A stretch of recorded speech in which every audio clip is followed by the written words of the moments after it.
This is Feature Mine, and I would like to dedicate today's video to Bob Nodal of the Globebusters. He is no longer with us today. He passed over the weekend. Bob Nodal was a flat earth expert. I came across him a few times on my channel and on my Patreon. He supported a few of my videos, my documentary style videos, and he appeared on my comment section before a few times. It was always pretty exciting to interact with him. I had high respect for him. The videos that he supported on my Patreon were my documentary style videos on the firmament. One video was, I believe it was, "What is the firmament made of?" And that was about a year ago. And then another video he supported was my newest video about Abraham, well, the book of Abraham and the 7 firmaments. So he seemed to be highly interested in my work on the firmament and my documentary style videos. So I appreciated his support on that. And I interacted with him a few times on my Patreon page and on my videos when he left a message on my comment section. He seemed like a very good guy. People gave him a lot of flack for his experiment with the laser gyroscope because they just didn't understand. When Bob Nodal appeared on Behind the Curve, the movie, and he did that laser gyroscope experiment, the globe earthers, they're just so narrow-minded that they think it's only one thing. That's how they think with anything with the globe. They say, oh, how does the sun set? How does time zones work? And what about planets? Like, they think there's only one way to explain anything. That's how narrow-minded they are. They think there's just one way to explain things. They have not been opened up. They have never opened up their minds to understand that there is multiple logical ways to explain everything that you might say is a globe proof. So with the gyroscope experiment, right away, anyone with any type of information about the flat earth would know that this has been going on for hundreds of years, where people were trying to figure out if the sky is moving or if the ground is moving. Okay, so just because you detect 15-degree rotation, that doesn't mean that it's the ground turning, because there's other explanations. I heard they even went further with that experiment and climbed up to a higher elevation and got a different degree of rotation or something like that, whatever type of way they had to do to confirm if it was the ground or if it was something else that was moving in. It looks like they ultimately concluded that it was something else moving. So to me, it's obviously the ether that was moving, the toroidal energy that is spinning the stars and the sun and the moon.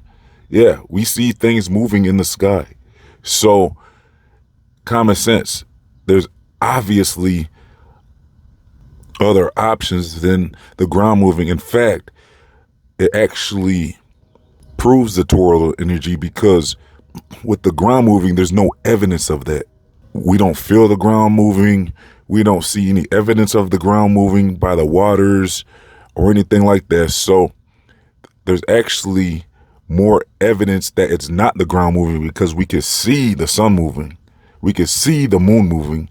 Science has just told us that basically they're trying to say the moon is moving, but the sun is still, and we're moving around the sun. But, they're just, look, Occam's razor. It's the most logical response is usually the best answer. So the most logical option would be that the sun and the moon is moving above us and the stars are moving above us. And that's what his laser gyroscope experiment detected, in my opinion, and in many others' opinion. So this is pretty much the experiment that Bob is most known for, and his work will live on through his Globebusters channel. I'm here in Jaren, has big plans for the Globebuster channel to continue the channel and his name and his legacy so that it can continue on. And the science community is fighting for, like not just the science community, but the anti-flat earthers. They're basically fighting to be nothing as human beings. It's like they're fighting for atheism. They're fighting to be nothing. And when we leave here, we're just nothing again.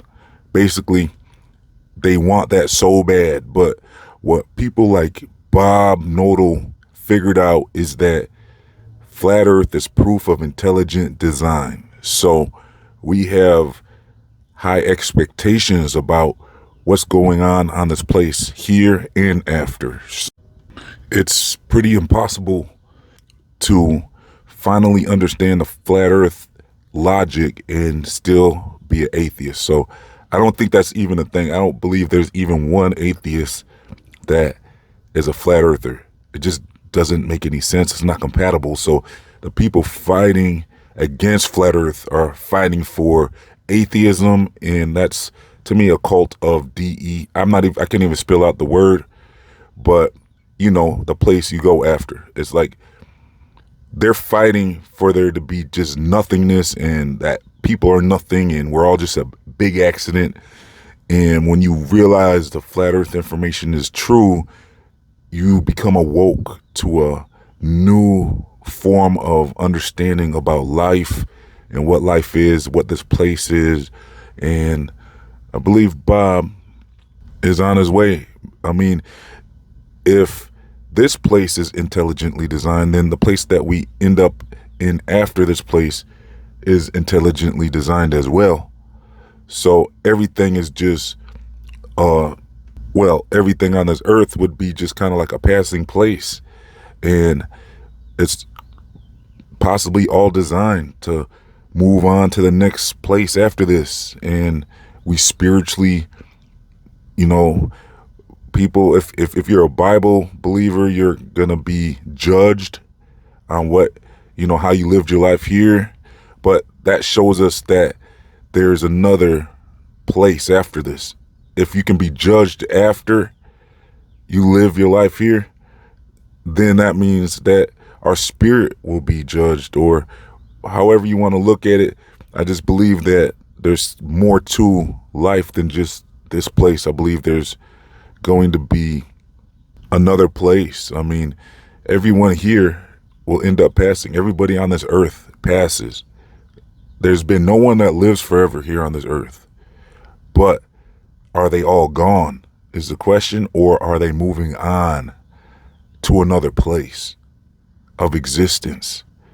So I believe there's a lot of information that has me believing in the latter of what we just said, basically that there's another place after this existence. So long live Bob Nodal.